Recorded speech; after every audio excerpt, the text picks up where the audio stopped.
जब हमें परेशानियां बढ़ी किडनी की, मुझे पता नहीं था कि किडनी भी किसे कहते हैं। गांव में पैदा हुए, गंगा किनारे पूरा जीवन व्यतीत हुआ, तो मुझे पता भी नहीं था। तो हमें नोचन होती है हमारे पेट में। तो बलराम भैया ब्रजवासी है, हमारे पास 1 रुपया नहीं रहता था और ना है आज भी नहीं 1 रुपया। उसने कहा चलो बाबा, अल्ट्रासाउंड कराया, डॉक्टर के पास दिखाया। डॉक्टर ने कहा तुम्हारी दोनों किडनी तो फेल होने जा रहे हैं। तो ये क्या होता है? बोले वो अंग होते हैं जिनके फेल होने पर आदमी मर जाता है। अब हमारे दिमाग में बात बैठ गई। एकांत में आए, उस समय अचल विहार में रहते थे। एकांत में आए और बहुत रोना आया कि 11 वर्ष की अवस्था से भगवान ने निकाल दिया। नैष्ठिक ब्रह्मचर्य महावाक्य सत्यास्त्र के मार्ग से होते हुए वैष्णव मार्ग में लाए। अभी मुझे राधा रानी के मार्ग का तो कुछ भी अनुभव नहीं है।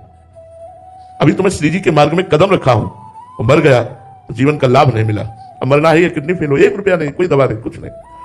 बहुत रोए और वो आर्तभाव प्रकट हुआ कि अब हृदय निर्मल तो था ही, साधना करते थे। आर्तभाव, एकांत में आर्तभाव से प्रभु मुझ गरीब से आपकी आराधना भी नहीं बन पाएगी। बहुत, बस वही चमत्कार प्रकट हुआ।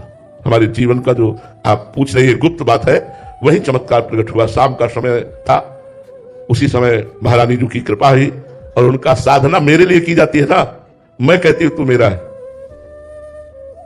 बस उस दिन से जैसे हमारे हृदय में बर्फ की सिल्ली रख ली गई हो।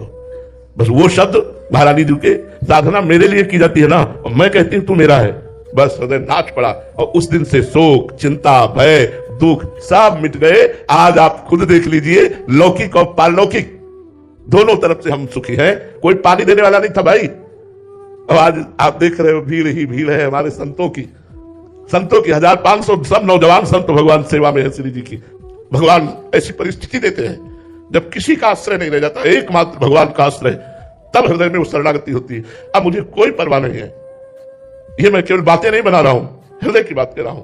न मरने का डर है, न इतनी कष्टों का कोई भय है, किसी भी तरह की कोई चिंता शोक नहीं। आनंद ही आनंद, 10 दिशाएं हमारे लिए आनंदमय हो गई क्योंकि श्री जी ने मुझे स्वीकार कर लिया, प्रियाजू ने मुझे अपना बना लिया। बस इस बात से मैं निरंतर खुश रहता हूं।